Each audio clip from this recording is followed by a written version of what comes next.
waiting way too long. Yeah, I've been down here trying to get it.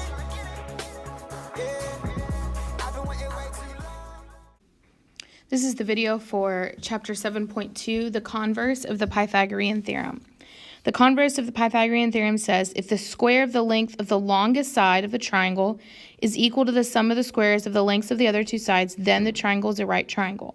So the Pythagorean theorem starts with that the triangle is a right triangle. The converse, remember, is Q then P, and so those get switched around. So we have two triangles here, and we need to check to see if they are right triangles or not. And the way that we're going to do that is we're going to square all the sides, and the sum of the squares of the two smaller should add up to the square of the longest. So my two smaller sides here are 9 and 15. Now, if you don't know what 3 square root of 34 is, you may need to put that in your calculator just to double check that it is larger than 15, but it looks like the right angle would be right about here, and so that looks like it's the hypotenuse. So let's go ahead and do the math here. 15 squared plus 9 squared needs to equal, and we're checking that, 3 square root of 34 squared. Okay, and so I'm going to talk about how you do that. So 15 squared is 225. You're going to have that memorized. 9 squared is 81. What is 3 square root of 34 squared? You need to kind of think about it in two parts. Okay, I'm going to scroll down here and do it. So 3 square root of 34 to the second power is the same as 3 squared times square root of 34 squared. 3 squared is 9. The square root of 34 squared is 34. Okay, and so 3 square root of 34 squared is going to be 9 times 34, which is 306. So 3 square root of 34 squared is 306. So does 225 plus 81 equal 306? Yes, it does. So 306 does equal 306. Therefore, this is a right triangle. Looking at example B, 26 is the longest side. So 14 squared plus 22 squared needs to equal 26 squared in order for this to be a right triangle. 14 squared is 196. You're going to have that memorized. 22 squared, you don't necessarily need to have memorized, is 484. And 26 squared is 676. And so 196 plus 484 is 680. So 680 does not equal 676. Therefore, this is not a right triangle. In fact, we're going to come back to that triangle and determine if it's acute or obtuse in just a moment.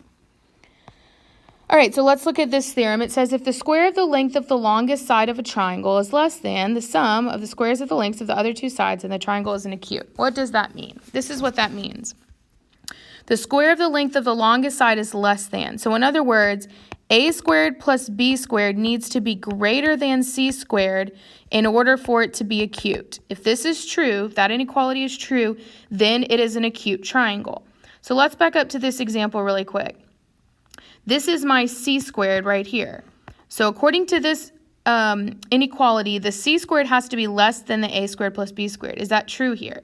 Yes, that is true here. 676 is less than 680, so this actually would be an acute triangle. Example B that we did earlier. All right, so now we're going to do it for this example. What kind of triangle is created with side lengths 4.3, 5.2, and 6.1 feet? The first thing is we need to double check that that is even a triangle. Okay, remember that the two smaller sides have to add up to more than the third, and I can figure that out pretty quickly. 4 plus 5 is 9, which obviously is greater than 6. So it is a triangle, so we're good there. So now we need to add the two smaller, add them, and see how they relate to c squared.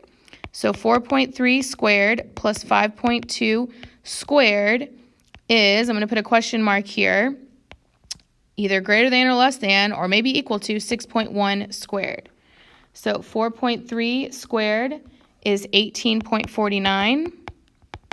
5.2 squared is 27.04.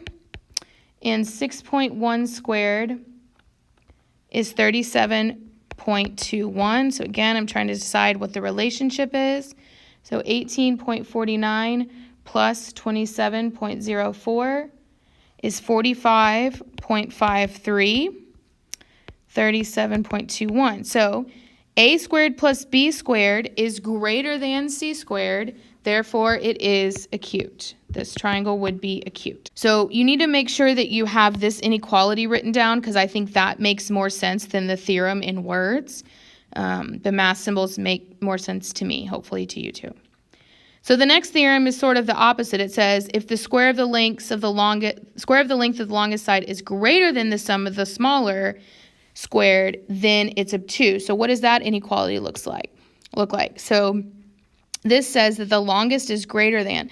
So in other words, a squared plus b squared is less than c squared, then it is obtuse.